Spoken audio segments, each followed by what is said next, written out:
Welcome back to my YouTube channel. Today we're talking fiction book recommendations, and I personally am someone who absolutely adores fiction. I try to read books from every single genre, and yet I've not done a fiction specifically book recommendation video. And here's my thing, okay? Here's my qualm with fiction. Or maybe I should say my qualm with how a lot of people feel about fiction. I find that fiction is such a broad genre, and so many people think that they don't like fiction, but I personally think you're not reading the right fiction if you feel that way. So hear me out. This is how we're going to do this video so you can find the best fiction books for you. I've selected some of my favorite fiction books and put them into different categories, and we're going to go category by category so you can find the category and therefore the books that sound the best for you. I have my notes here, so don't mind that. The four categories that we're going to be going through today are humorous fiction, then we have historical fiction, then we have mystery or speculative fiction, and then lastly we have coming of age / literary fiction. Guys, I'm so excited. Without further ado, let's just jump into it. I wanted to start this video off really light, really fun, so we're going to go with humorous fiction. And I feel like this is not a category of fiction that I hear people talking about much. You might have heard of these books but not realized that this is where they would go or how they would be described. So the first book that I have to recommend you all is Anxious People by Friedrich Bachmann. This book, where do I even begin? This book basically follows the story of a failed bank robber who by accident takes a bunch of people looking at real estate hostage. Yeah, and the characters are really, really endearing, and you get to see so many different perspectives, and you watch these people who start out as strangers become pretty well acquainted because they're in this very high stakes situation. They have been taken hostage literally by, well, I was going to say a bank robber, but a failed bank robber. But Friedrich Bachmann has this very humorous style to his writing. He is so creative in the way that this man is able to weave sentences and stories together is just unlike anything I have ever experienced before. I did annotate this book, and I would reread it and annotate it even more thoroughly if I could. This book is such a wonderful story. I will say there are a lot of darker, deeper themes in here while they're being discussed in a very light and oftentimes funny way. So check trigger warnings. Honestly, guys, check trigger warnings for every single book that I'm going to talk about in this video. Okay, so this is just your reminder. But this book is included in that. And yeah, Friedrich Bachmann, if you haven't read any of his work, please go change that ASAP because this book is just a stunner. Can't wait to read more of his work. For anyone that knows me, you guys knew that this book was going to come up in a book recommendation video because I will never stop recommending it. I love this book so much. But for that reason, we're not going to talk about it very long. So the next book that I want to talk about that would be considered humorous, funnier, lighter fiction is Remarkably Bright Creatures by Shelby Van Pelt. This book follows the story of a woman named Tova whose husband has passed away, and in order to pass the time, she becomes a janitor at the local aquarium. While Tova is working at this aquarium, she becomes acquainted with all the little wildlife that lives there, including a giant Pacific octopus who goes by the name of Marcellus. Now, the true reason that I love this book so much is because Marcellus the octopus does get a POV in here, and he is hilarious. I don't think I've ever read a book character who is funnier than Marcellus, okay? I love him so much. Still thinking about his chapters. He is a king. I love him. It's such a beautiful story, and there is a bit of a mystery element that goes throughout this story. And you know right from the beginning that Marcellus knows something that we don't. And I just love that dynamic and how Shelby Van Pelt is able to write such a beautiful and deep story that's still very light and, again, humorous. You guys should go check this out. I gave it 5 stars, which we all know I don't do very often. Now it is time for the historical fiction category, and I tried to pick books from different historical time periods, so I didn't want to like throw a whole bunch of World War II books at you, even though I know there's some of you who want that. Yeah, so we tried to mix it up, but if you guys want a part 2 of this video, let me know, because these are definitely not all of my fiction favorites. They just kind of worked well in the categories for this video. The next book that I have to recommend to you guys is Demon Copperhead by Barbara Kingsolver. This is a more recent read. I read it this year, and once again, it has become one of those books that I will continue to recommend until I can no longer do so. This is a David Copperfield retelling, but it takes place in the 1990s in southern Appalachia, and we're following a young boy named Damon who is like the prime example of someone who cannot escape the cycle of poverty. He is born into these really, really tragic and unfortunate circumstances, and you watch him and are rooting for him so deeply throughout the entire story. And I just thought that the way that Barbara Kingsolver was able to write this story and share this narrative was gorgeous. Her writing was beautiful, and there were so many, like, I don't want to get into a whole literary analysis of these books. I'm really holding myself back because we have quite a few things to get through, but I just felt like the way that she was able to convey this cyclical nature of like humans and also this inescapable cycle of poverty. So many things that happen in the beginning happen again later in the book, but like in a different font, if that makes sense. And I just found it so tragic, but so gorgeous. And yes, I did try to read David Copperfield, like the original book that this is based on. And I got 200 pages into the 800-page book and decided it wasn't the time, but I'm gonna go back to it. So I feel like that'll make me like this book even more. But yeah, this is really, really good and also so sad. But again, that's kind of a lot of these books, so I'm so sorry about that. Then we have a book that I do not talk about enough on my channel, probably because I read it before I started my YouTube channel, and that book is Hamnet by Maggie O'Farrell. Oh my goodness, can this woman write? This book takes place in the 1580s.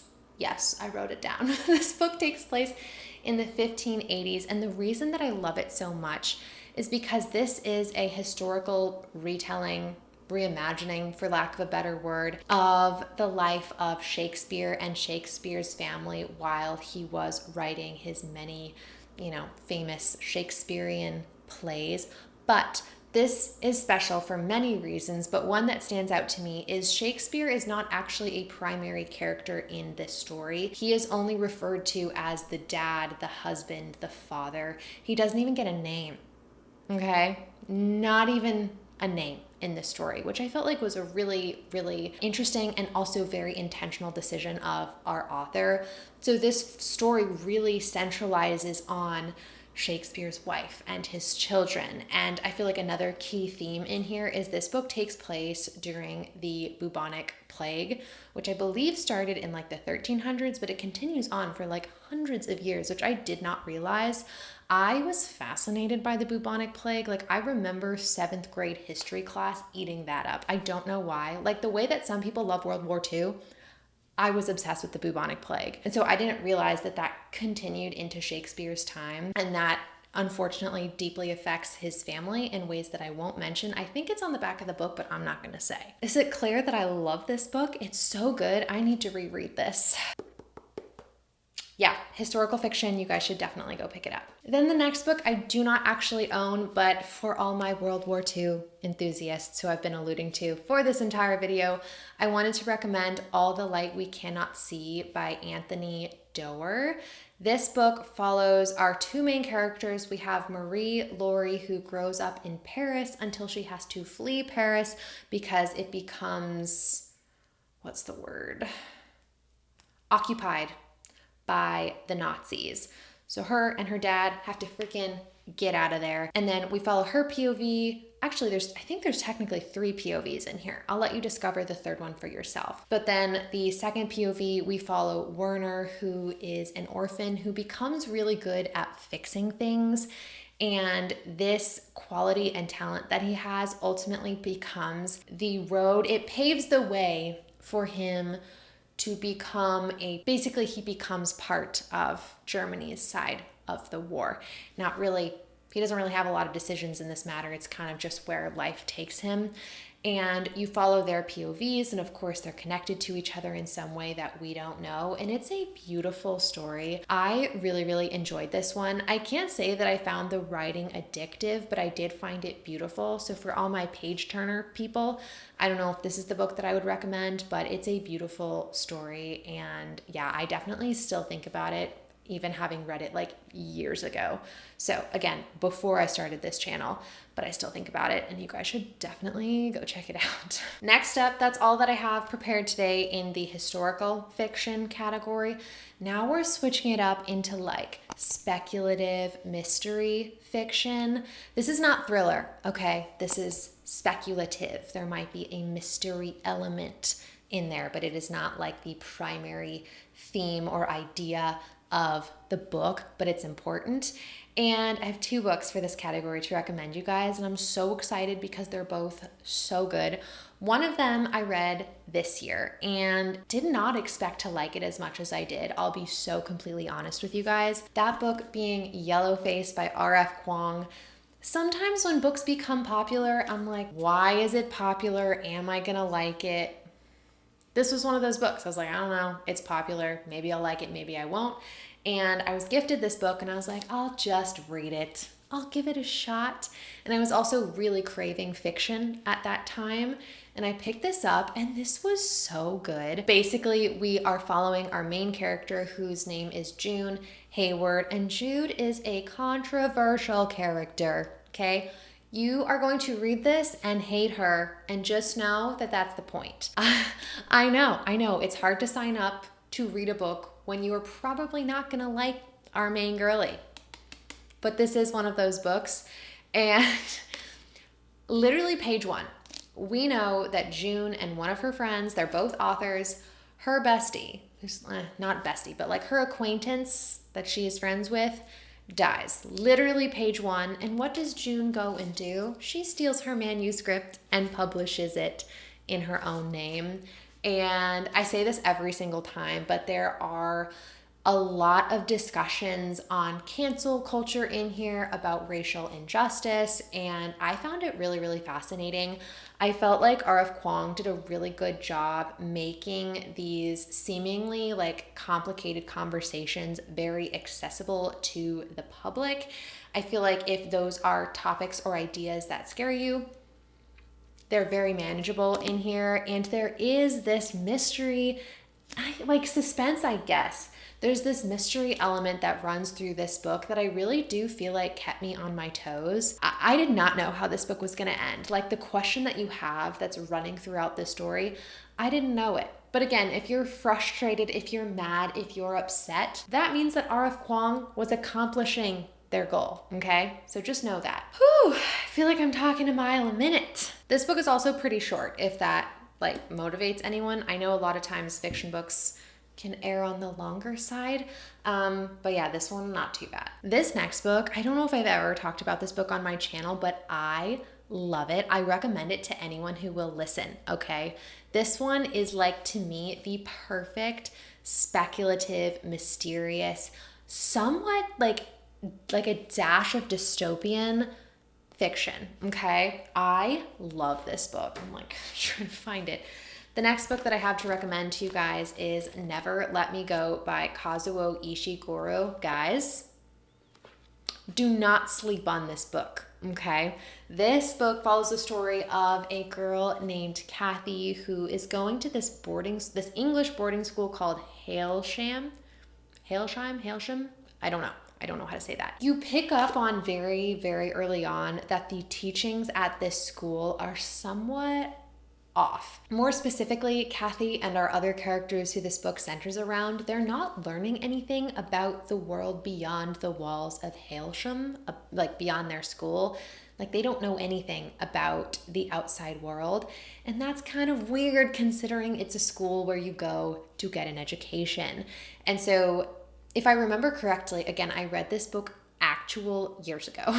Like I think I was in college when I read this book. We look at Kathy's life through 3 different time periods. Like I think it's broken up into 3 parts. And so we look at her in these different times of life and also her relationships with the friends that she had at this school. Crazy. I love this book. Again, I'm like looking at all these. I'm like, I need to reread these. This was so good. I also would love to read more of Kazuo Ishiguro's work. So if you guys have a favorite, please let me know. Don't sleep on this book. It's so good. Then the 4th and final category that we have is coming of age, but also like just general literary fiction. I feel like all of these books have an element of coming of age, if that's not at the forefront, but I just really wanted to talk about all these books. So if it's not fully coming of age, just know that it's still general like literary fiction. What to choose first? I'm looking at my pile of books right next to me. Okay, I know what book to talk about first. So the first book that I want to talk about in the coming of age fiction category is a totally underrated book in my opinion, and that is The Girl with the Louding Voice by Abi Dare. This book takes place in Nigeria and it follows our main character whose name I believe is Aduni. Yes, Aduni. She's a young Nigerian girl and her dream is to get an education. Like that is all this sweet, sweet girl wants, but just like the circumstances of her life and the way that things are in her village and her family circumstances, it just seems like nearly impossible for that to happen to her.